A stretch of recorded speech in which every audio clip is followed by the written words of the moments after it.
Hello, Giants fans. Welcome to Giants Baseball 101. I'm Gabe Vaughn, your host. The Giants have signed Korean star Jung Hoo Lee to a 6-year, $113 million contract. And I think that in doing so, they have secured for themselves something of a consolation prize in the wake of missing out on Shohei Ohtani. By the way, it's fairly common knowledge now that the Giants offered Ohtani the same contract as the Dodgers and still missed out.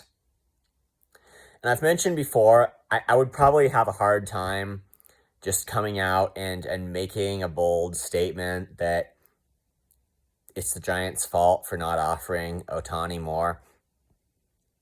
And that might be the case, but it's kind of hard, and it would probably seem kind of unreasonable and uninformed to just to really strongly say that now, because I mean, 700 million, you're talking like it would seem like bidding has to terminate somewhere. And I definitely, in a similar situation last year the Giants were in with Aaron Judge, when they missed out on him by offering him essentially the same contract as what the Yankees were offering. I got on the Giants for that, because it's just I got on them. But I mean, that was 360 million, but 700 million, I see that is a bit of a different story. And while I still personally feel that the situation for the Giants was such that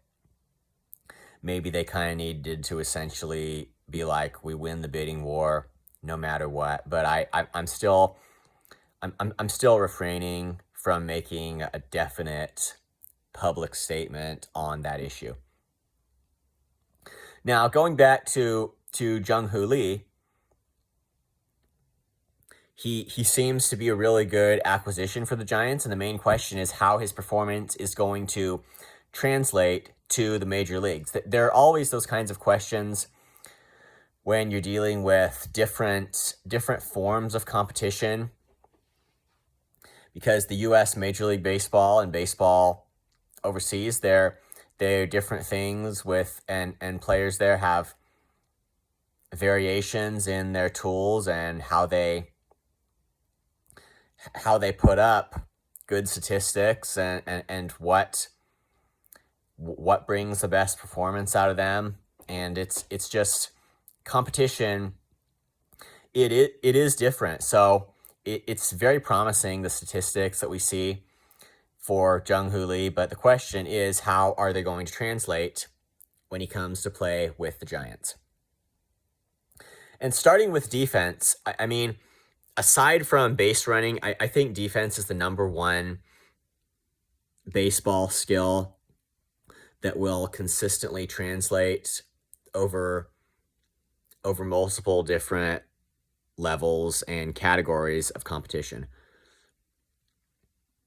Now, this wouldn't equally apply to different field dimensions, and I will mention that Oracle Park, as I understand it, is a highly expansive outfield relative to most.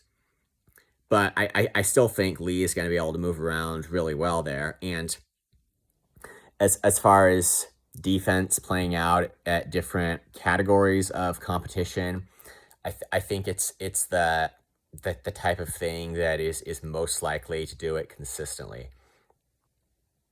Now, as far as his bat, he's got an incredibly high propensity for getting on base and for hitting for contact, obviously. And I really think that could play out for the Giants in clutch situations. I think that's a way, and particularly if Lee is able to adapt to different situations and know what's needed and able to adjust his approach accordingly. If he can do all of those things, I think that he could be a very valuable clutch hitter for the Giants, which it is something that they really need. And as far as his overall level of performance, will he be able to keep it up? And we have to wait and see on that. But one thing that we do have, I think, on Lee is expert testimony. Giants general manager Pete Patella, and we call him the general manager, I guess, because Farhan Zaidi's official title is president of baseball operations. So, I mean, that's what we typically think of as general manager, but I guess that's why we call Pete Patella what we do, but maybe he'd technically be the level of assistant general manager, but that's probably what we should be thinking. He's like the second in command. He took a trip to South Korea to watch Jung Hoo Lee play, and evidently he really liked what he saw. So what we have there, outside of just looking at Lee's numbers in South Korea, we have an actual scouting perspective, and we have an in-person scouting perspective from Pete Patella.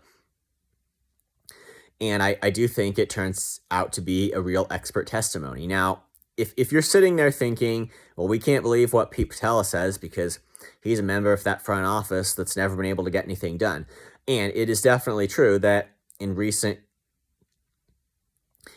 times, both free agency and the trade deadline, the Giants have been incredibly spineless.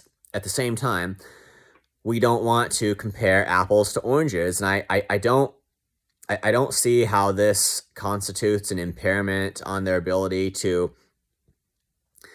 accurately evaluate foreign talent, because they've signed and traded for really bad players before, but I don't think that talent evaluation in that sense was exactly the same thing. So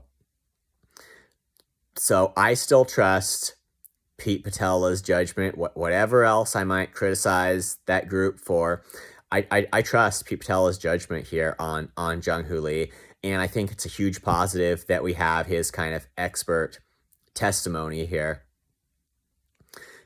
that led to bringing Lee over to the Giants on this contract. So, and it's fairly non-disputable too that he is a top free agent, one of the guys at the top of the list. And it's certainly better. This should be a really non-disputable fact. The signing of Lee, certainly way better than any of this Michael Conforto and Mitch Haniger stuff. Which, by the way, I'll just say, getting into the next point, it really is the general consensus now that the Giants should not very highly prioritize going after Cody Bellinger after having signed Lee, because they have an outfielder on staff now. And I think the general consensus on that is right on the surface, but there's a bit of a different reason for that I think so. I mean,